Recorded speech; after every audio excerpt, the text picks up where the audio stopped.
Mesdames et messieurs, bonjour et bienvenue sur RTI 1, bienvenue dans votre journal. Le président de la République, Alassane Ouattara, a procédé hier à l'inauguration du tout nouveau siège du groupe Orange Côte d'Ivoire. Le siège est bâti en bordure de lagune, dans le chic quartier de la Riviera Golf à Cocody. La cérémonie d'inauguration s'est faite en présence de nombreuses personnalités, dont le Premier ministre, Patrick Hachi. Le prix Diamant Alassane Ouattara de la meilleure administratrice des structures de lutte contre l'exploitation et le travail des enfants, décerné à Patricia Sylvie Yao, la collaboratrice de la Première Dame, se voit ainsi récompensée par l'organisation Afrique Vérité pour ses compétences, un acharnement au travail salué par Dominique Ouattara. Les Maliens ont répondu hier massivement à l'appel de la junte à manifester contre les sanctions imposées au Mali par la CEDEAO. La mobilisation a été forte à Bamako et à l'intérieur du pays. Malgré cette démonstration de force, la junte va continuer à dialoguer avec les institutions sous-régionales pour un retour à l'ordre constitutionnel au Mali.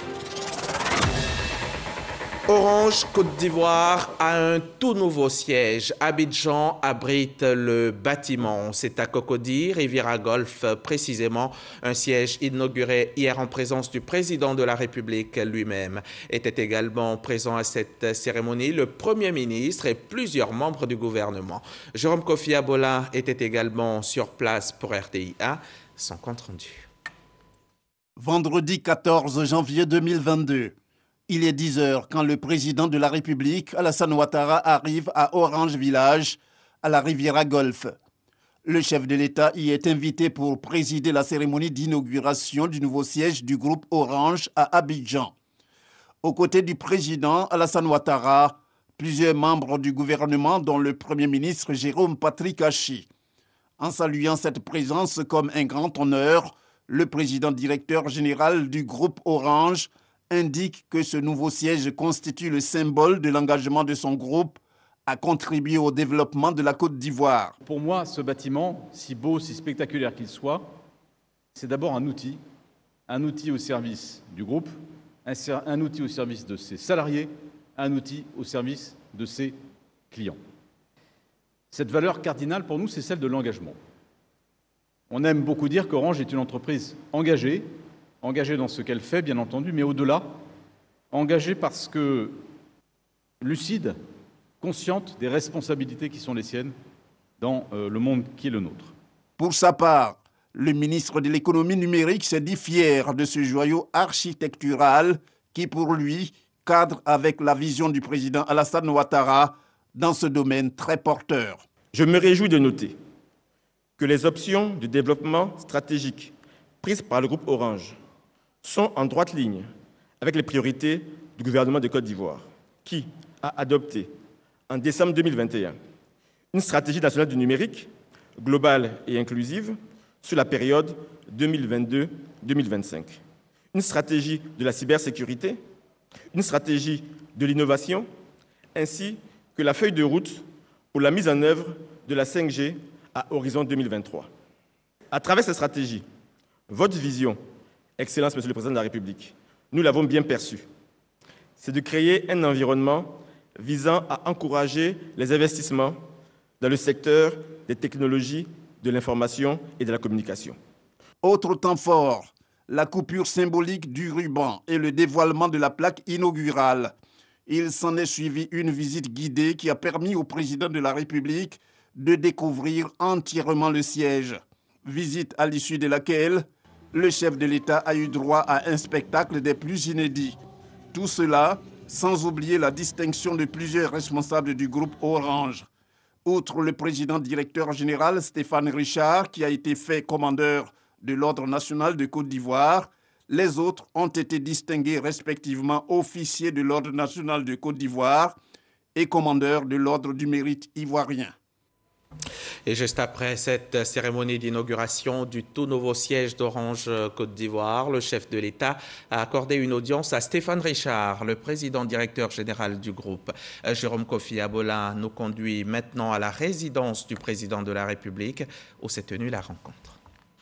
Stéphane Richard, reçu par le président de la République, Alassane Ouattara, peu après l'inauguration du nouveau siège du groupe Orange à Abidjan.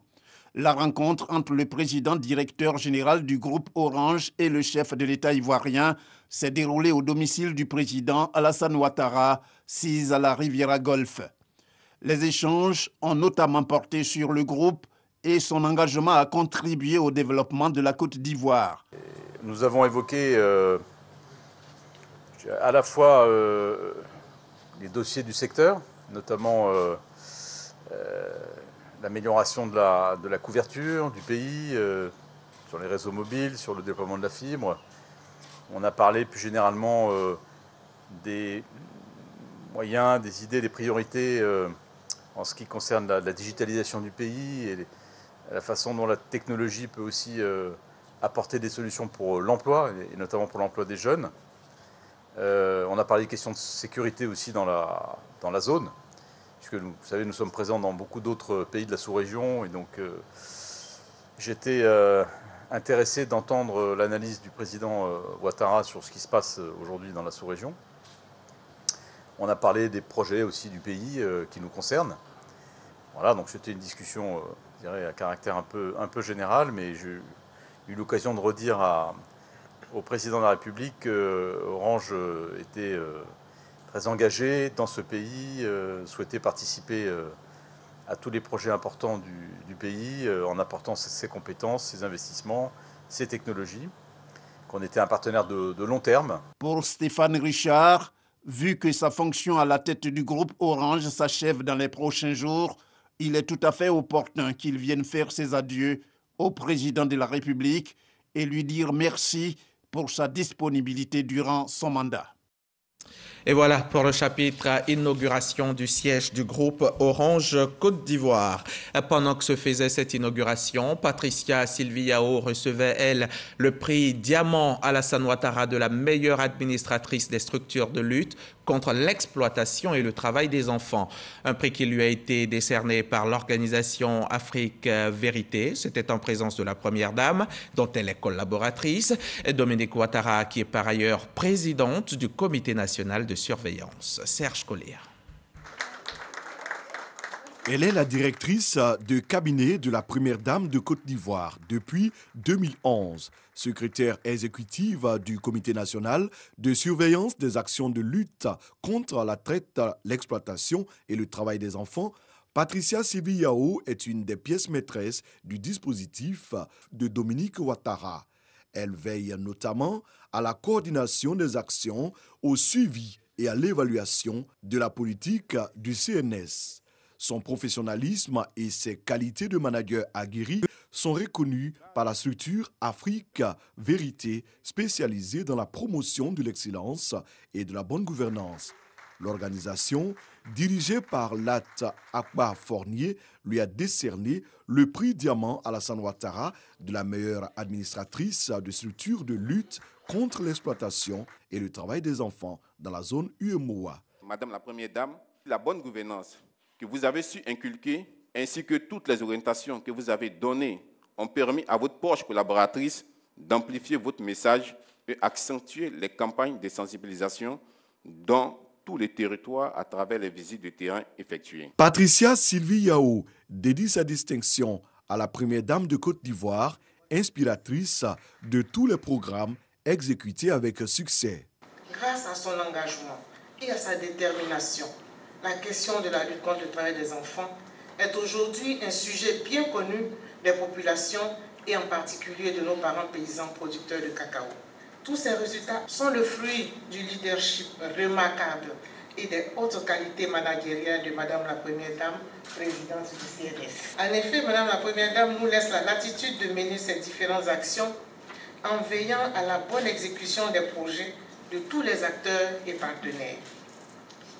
C'est donc à juste titre que je lui dédie la distinction de ce jour. La présidente du CNS a félicité une collaboratrice d'une efficacité remarquable. Leur chemin, a-t-elle ajouté, se sont croisés il y a 11 ans à Beauville. Patricia Sylvie Yao était alors sous-préfet de la localité. Toujours dans la discrétion et fort de ses connaissances et de ses qualités humaines, Madame Patricia Yao est une collaboratrice exceptionnelle. Elle a su fédérer toute l'équipe du cabinet pour atteindre les objectifs que je leur ai assignés et je suis particulièrement fière de l'avoir comme collaboratrice. La première dame de Côte d'Ivoire a salué le choix de la structure Afrique Vérité. Elle a également remercié toutes ses équipes. Et du côté de Bouaké se tiendra une autre cérémonie d'inauguration qui se fera cette fois en présence du Premier ministre. Ce samedi, Patrick Achi va inaugurer le CBCG de Bouaké, le tout nouveau centre de bureautique, de communication et de gestion. Première étape de sa visite dans le Bouaké, le chef du gouvernement visite quelques chantiers engagés dans la ville, notamment la zone industrielle de la région. Depuis Bouaké, le reportage d'Alexis Ouedraogo. Les honneurs vous ont été rendus par... Fin de semaine dans le Bouaké. Ce samedi à Bouaké, le Premier ministre Patrick Achi vient visiter de grands projets. Première escale à 6 km de la ville sur la route de Sakassou, la future zone industrielle de la région se dessine. Bâti sur une superficie de 150 hectares, le projet permettra de relancer le secteur de production dans la région, notamment par le textile. Nous sommes ici pour localiser la future zone industrielle.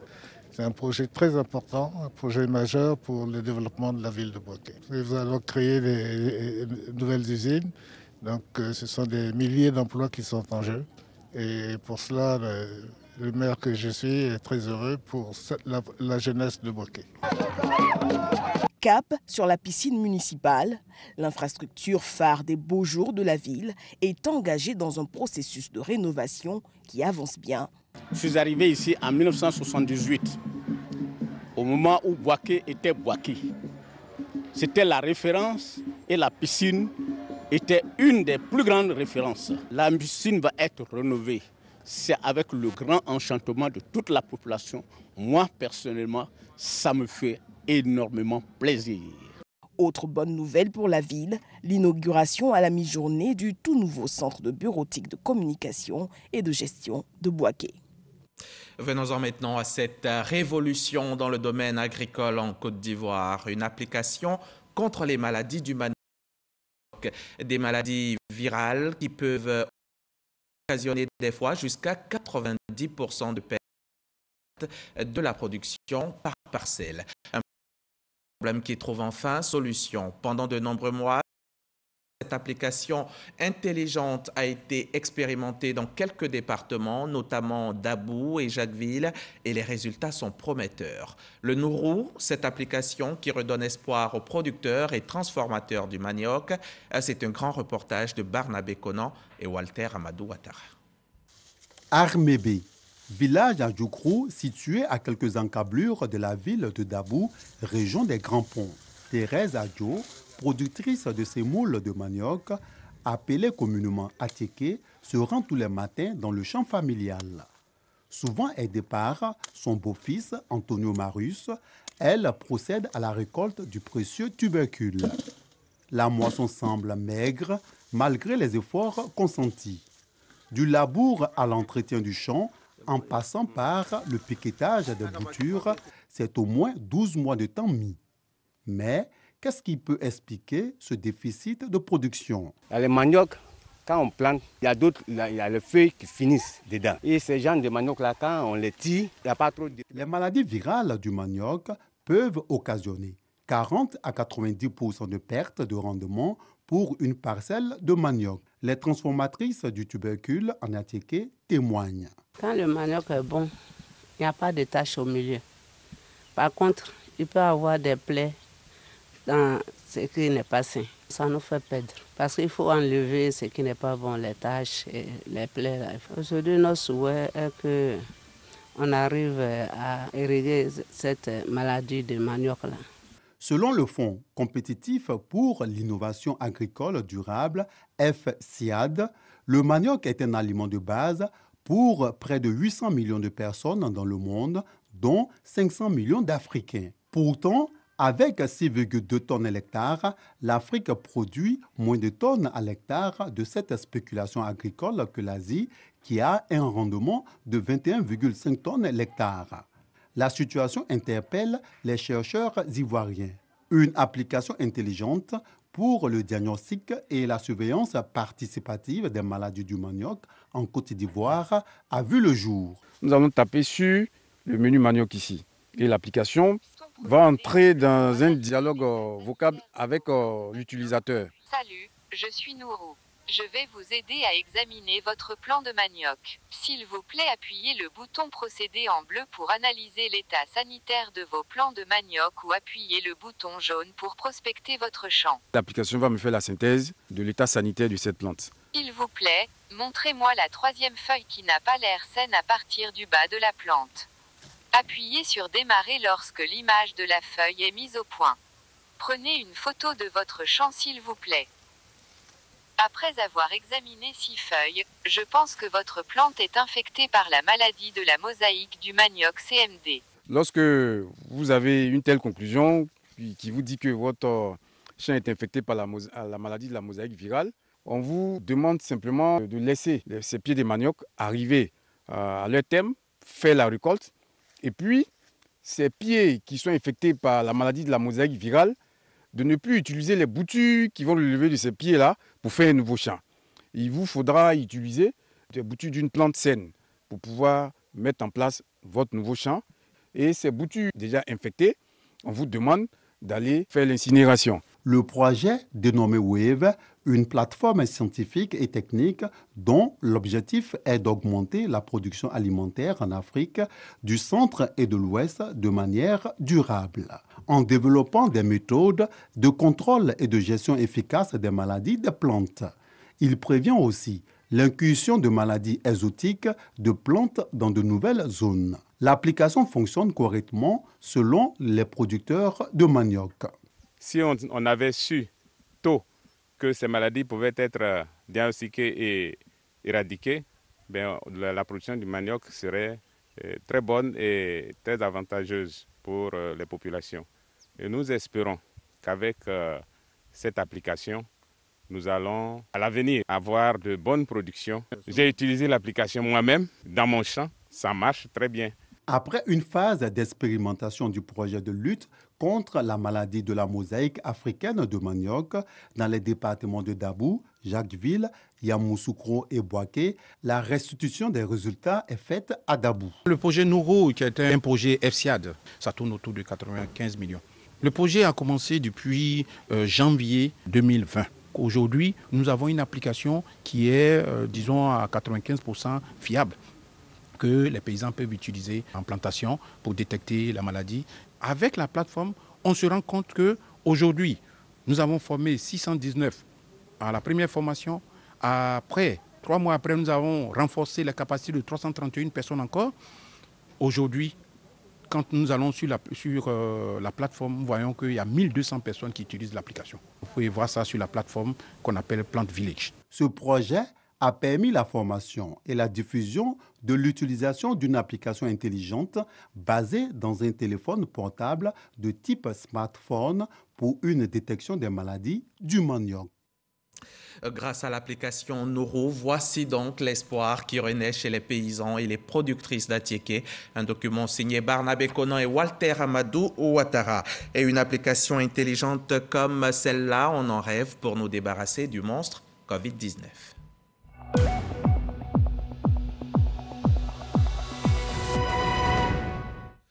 Le coronavirus a touché 324 millions de personnes à travers la planète. 324 millions de malades pour 5,53 millions de morts. Le tableau en Côte d'Ivoire s'est encore un peu plus assombri. Hier, on a enregistré un décès et 204 nouveaux cas, portant à 78 699 le nombre de cas de Covid en Côte d'Ivoire depuis le début de la pandémie et 748 décès. Appliquons les gestes barrières et faisons-nous vacciner. En nous protégeant, on protège aussi les autres. Le texte de loi sur l'instauration d'un pass vaccinal en France a été voté par l'Assemblée nationale dans la nuit de vendredi à samedi en deuxième lecture avec plusieurs changements, notamment une exemption pour les enfants entre 12 et 16 ans. Le projet de loi doit passer par le Sénat avant une dernière validation par les députés. Dimanche, le groupe LR a voté majoritairement en faveur du projet de loi, mais partagé sur le texte. La gauche a largement voté contre, y compris le groupe socialiste. Les députés d'extrême droite se sont également opposés au texte. Je vous emmène maintenant à Bingerville où vient de se tenir la rentrée solennelle 2022 de la Jeune Chambre internationale, foi de Bingerville. Le ministre-gouverneur du district autonome de Denguélé en était le parrain. Gaoussou Touré a exhorté ses filleuls à cultiver la paix et la cohésion. Témoin de la cérémonie, Astou Touré d'Agnogo. Participer activement au développement de Bingerville, l'ancienne capitale historique ivoirienne, c'est l'engagement pris par la Jeune Chambre internationale de la localité à l'occasion de sa rentrée solennelle pour la mandature 2022. Après leur prestation de serment en présence du haut patron de la cérémonie, le ministre-gouverneur du district autonome du Denguélé, Gaoussou Touré, le président Moustapha Hassan Sissé et ses frères membres solidaires du comité directeur local ont promis s'investir sur le terrain pour le développement de Bingerville. Les projets phares sont au nombre de 7, dont les plus importants sont la 9e édition de la campagne de sensibilisation contre les grossesses en milieu scolaire, la promotion des sites historiques, touristiques et culturels de Bingerville, qui est une opportunité pour les jeunes de pouvoir trouver une solution à l'employabilité. Le ministre-gouverneur du district autonome du Denguélé, Gaoussou Touré, salue l'esprit de fraternité, de partage et de travail qui anime la Jeune Chambre internationale foi Bingerville, aux côtés des autorités ivoiriennes pour le développement de la Côte d'Ivoire. Les engagements pris ici nous rassurent et nous montrent que c'est des jeunes gens qui veulent travailler. Et ceci est très important. Et c'est des jeunes gens aussi qui veulent avoir une expérience. Parce que souvent, les gens pensent que l'expérience des associations, c'est une perte de temps. Ce n'est pas une perte de temps. Le parrain du mandat 2022, DG de l'ANADER, a félicité ses filleuls pour leur détermination, tout en leur recommandant de mieux s'armer d'outils innovants pour relever les défis du moment. Je pense que tout jeune doit pouvoir gagner, à pouvoir adhérer à ces organisations pour pouvoir apprendre. Il s'agit d'apprendre. Il s'agit aussi d'être humble. On apprend l'humilité, on apprend à être humble, on apprend à servir. La Jeune Chambre internationale de Bingerville fête cette année ses 35 ans d'existence et compte dresser ses lauriers en promettant plus d'engagement pour impacter positivement le développement local de la vieille cité de Bingerville. On quitte Bingerville, on revient à Abidjan où la préfecture de police vient de rendre hommage à ces anciens, ces hommes et femmes qui sont appelés à faire valoir leurs droits à la retraite. Ils ont été célébrés par leurs collaborateurs. Abou Sanogo, Zakaria Traoré.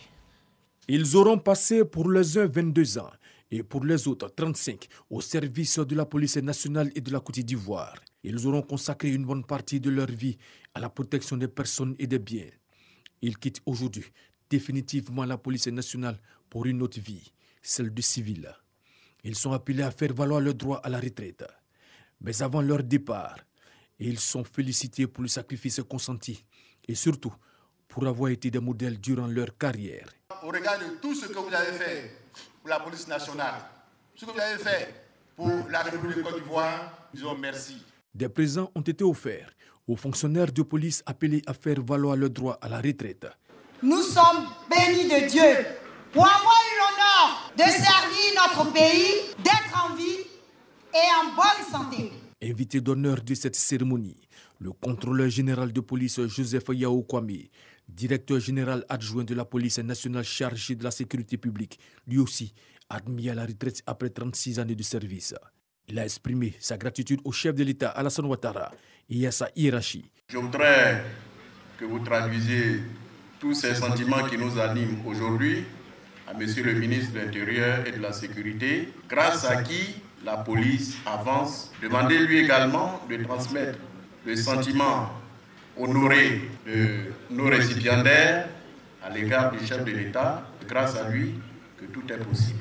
Marraine de la cérémonie, la directrice générale du Fonds de prévoyance de la police nationale a appelé les retraités à profiter de la retraite. Suivi en cela par les conseils du représentant du directeur général de la police nationale. Si nous sommes là aujourd'hui, c'est parce que vous étiez naïfs. C'est cette valeur que vous avez créée qui nous permet aujourd'hui d'être ici. Et soyez fiers d'avoir été policiers. Plusieurs artistes ont apporté leur contribution à cette cérémonie de célébration des fonctionnaires de police appelés à faire valoir le droit à la retraite au titre de l'année 2021. On va maintenant s'intéresser à ce séminaire de formation organisé par Caritas Côte d'Ivoire à l'endroit des volontaires des Caritas diocésaines. Un renforcement de capacité pour les instruire sur les notions de la politique publique. Le compte-rendu de Marie-Ange Kouakou et Jean-Marc Djadji.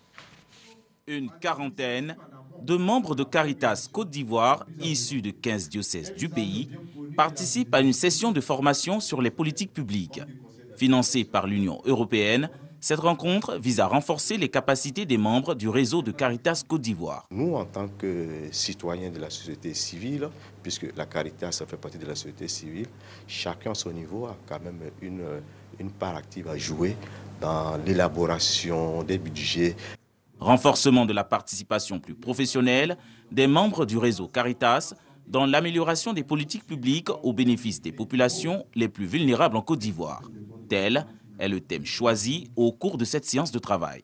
L'importance ici d'associer la Caritas à l'élaboration d'une politique publique s'explique par le fait que d'abord c'est quelque chose d'intérêt général. C'est la politique publique, c'est la vision qui est déclinée dans un document mais qui porte sur l'intérêt général.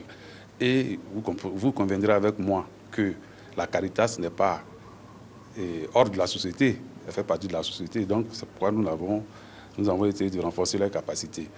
Caritas Côte d'Ivoire est une institution de l'Église catholique qui exerce dans l'humanitaire et reconnue comme une association d'utilité publique par l'État ivoirien.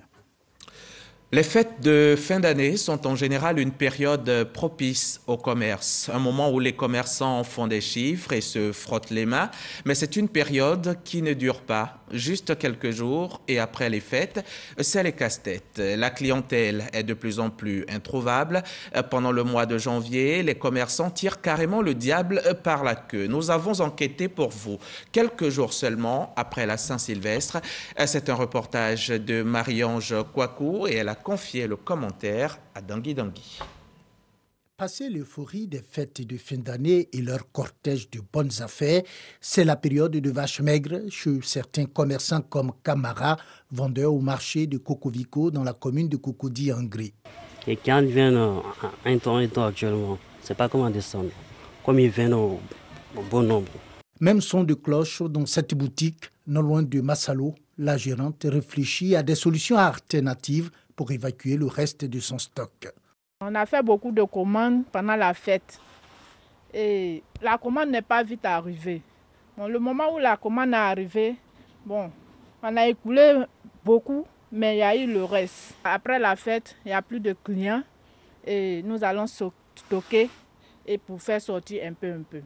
Les magasins et marchés que nous avons visités dans les différentes communes d'Abidjan, les commerçants souffrent du même mal, la baisse de leur chiffre d'affaires après les fêtes. Tout le monde cherche à être beau pendant et avant la fête. Maintenant, c'est le repos. Pendant la fête de décembre, les jeunes filles sont venues beaucoup, sont venues payer soutien. Mais moi-même, j'étais content. Mais après la fête, il n'y a rien, ils ne viennent pas. Donc, ça nous décourage, quoi. Janvier, si la fête, si ça arrive, ils n'ont qu'à venir payer. Non, nous aussi, on serait contents. On va s'occuper de notre enfant, avec nos familles. C'est qu'est-ce qu'on fait avec? Si on a eu l'an de manger, on dit merci à Dieu. Après la fête, c'est la défaite, comme disent les Ivoiriens. Mais les commerçants espèrent que le mois de février sera favorable avec le 14 février, jour de la fête de la Saint-Valentin.